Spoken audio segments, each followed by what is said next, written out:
যে সমস্ত কারণের জন্য আমাদেরকে এই অ্যাওয়ার্ডটা দেওয়া হয়েছে, ২-১ টা এক্সাম্পল দিতে পারি। যেমন ধরেন আমরা প্রেসিডেন্ট বাইডেনের ক্যান্সার মুনশট 2.0 প্রোগ্রামটা আমরা এটা এক্সটেন্ড করেছি সারা দুনিয়া ব্যাপী। এটা হচ্ছে ১ নম্বর। তারপর ধরেন আমরা আম বে এ সারা বিশ্বে বিভিন্ন দেশে ক্যান্সার সেন্টার এস্টাবলিশমেন্টের এবং আ বিল্ডিং এর আমরা সেটা সাপোর্ট করি। আমরা হাজার, হাজার অনকোলজি প্রফেশনালকে আমরা ট্রেইন করেছি।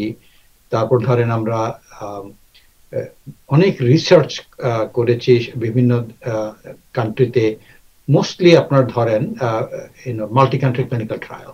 I mean সেটা হচ্ছে একটা important aspect from a research perspective এবং বিভিন্ন বেসিক সায়েন্স রিসার্চও আমরা করছি অনেক বিভিন্ন দেশে।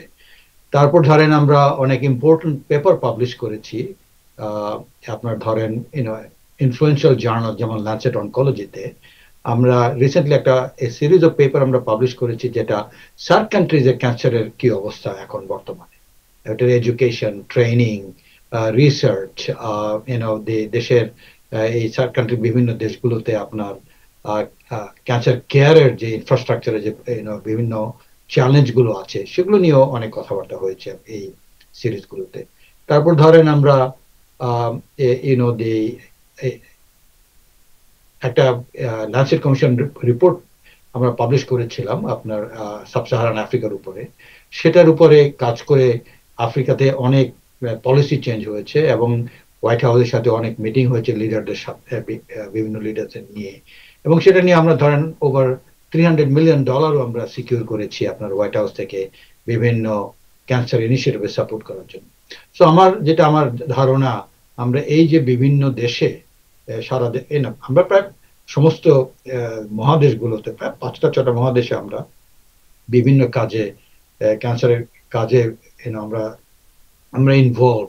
অ্যান্ড আমি যেটা বিশ্বাস করি যে আমাদেরকে যে ইয়েটা দেওয়া হয়েছে, আপনার এই প্রেসিডেন্ট লাইফ টাইম অ্যাচিভমেন্টটা দেওয়া হয়েছে, এগুলা আমাদের এই ভলান্টিয়ার কাজে আমরা করছি আমাদের তার জন্য দেওয়া হয়েছে।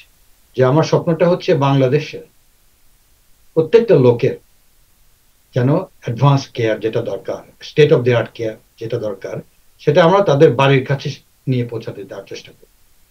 হ্যাঁ? এটা হচ্ছে এবং সারা দুনিয়াতে আমরা এক্সাক্টলি একই জিনিস করার চেষ্টা করব। আমরা উই ওয়ান্ট টু ট্রান্সফর্ম যে আপনার একটা সারা দুনিয়াতে মানুষের যে কিভাবে এখন চিকিৎসা হচ্ছে, সবাই যেন সমস্ত পেশেন্টরা যেন আপনার state of the art cancer care করতে পারে। এবং আমি এটা বলার চেষ্টা করেছিলাম আগে যে আমি এটার উপরে কাজ করছি এখন এবং আমি বিরাট একটা গ্র্যান্ট লিখছি। এটা ইউনাইটেড স্টেটস এর সাথে বাংলাদেশের আপনার একটা কোলাবোরেশন হবে। এবং এই প্রজেক্টটা যেটা আমি চিন্তা করছি, এটা আমি আপনার his excellency chief adviser doctor Mohammad ইউনূসের সাথেও এবং কথা হয়েছে এবং health adviser honourable Nurjahan Begum ওনাদের সাথেও এটা নিয়ে কথা হয়েছে। আমরা গত ডিসেম্বর মাসে ১২ তারিখে ওনাদের সাথে একটা মিটিং হয়েছিল। তাতে আমরা এটা প্রেজেন্ট করেছি এবং ওনারা এটা খুব এক্সাইটেড। আমার বিশ্বাস আছে যে ইনশাআল্লাহ আমরা এই ধরনের এই প্রজেক্টটা বাংলাদেশে আনতে পারব।